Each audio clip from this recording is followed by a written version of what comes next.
Hello ka-organic! Good evening! Welcome to my vlog. So before ako magpatuloy sa mga hindi pa nakasubscribe dyan sa ating YouTube channel, please click like and subscribe na para updated kayo sa next video na i-upload ko. Thank you very much!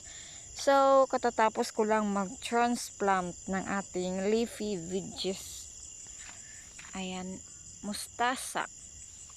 So gabi ako nag-transplant kasi nga walang init. Kasi pag daytime sobrang init, yun yung El Nino, lakas-lakas ng init, super sakit sa balat. So hanggang doon ako sa dulo. Ayan, lettuce yan dyan. Ayan, so isang long plot ito siya hanggang doon. Ayan, so yun lang muna for today's video. Thank you for watching and see you in my next vlog. Go organic!